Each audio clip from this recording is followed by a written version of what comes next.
ఒక కొడుకు తన తల్లికి రెండో పెళ్లి చేశాడంటే మీరు నమ్ముతారా? కానీ శ్రీనివాస్ అదే చేశాడు. ఎందుకో తెలిస్తే కన్నీళ్లు ఆగవు.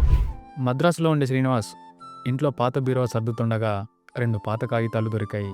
మొదటిది రాజా అనే వ్యక్తి 40 ఏళ్ల క్రితం రాసిన ప్రేమలేఖ. అందులో లీలా, నువ్వు నన్ను నమ్మితే వచ్చేయి, పెళ్లి చేసుకుందామని ఉంది.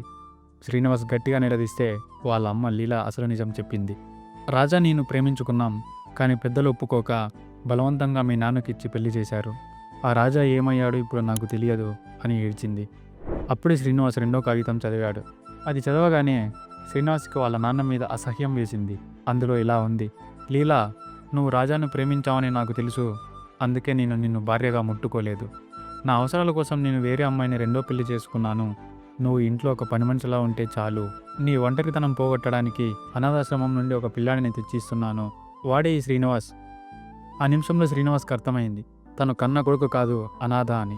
తన పెంపుడు తండ్రి అమ్మ జీవితాన్ని నాశనం చేసి ఆమెను ఒక ఒంటరిదాన్ని చేశాడని ఆ క్షణమే శ్రీనివాస్ డిసైడ్ అయ్యాడు. నాన్న చేసిన మోసానికి అమ్మకు న్యాయం చేయాలి, తన సంతోషాన్ని తిరిగి ఇవ్వాలి అని వెంటనే అమ్మని తీసుకుని ఆ రాజా అడ్రస్ వెతుక్కుంటూ వైజాగ్ వెళ్ళాడు. చాలా రోజుల తర్వాత సముద్రం ఒడ్డున ఒక ముసలివాడు కనిపించాడు. అతడు పిచ్చివాడిలా గోడ మీద ఒకే బొమ్మ వేస్తూ ఉన్నాడు. దగ్గరికి వెళ్ళి చూస్తే అది అచ్చం లీలా చిన్నప్పటి ఫోటో. 40 ఏళ్ళు గడిచినా ఆమె రాక కోసం ఆ పిచ్చివాడు పెళ్లి చేసుకోకుండా అక్కడే ఎదురు చూస్తున్నాడు. శ్రీనివాస్ వెళ్ళి, అమ్మా, ఇదిగో నీ రాజా అని చూపించాడు. ముసలి వయసులో 2 విడిపోయిన ప్రాణాలు మళ్ళీ కలిశాయి.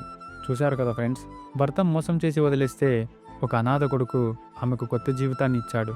నిజమైన బంధానికి రక్తం పంచుకు పుట్టాల్సిన పని లేదు.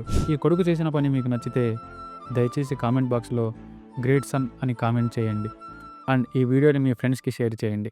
ఇలాంటి మరిన్ని మంచి స్టోరీస్ కోసం మన ఆర్ఈ ఛానల్ని ఫాలో అవ్వండి. నేను మీ Suresh, signing off, team RE.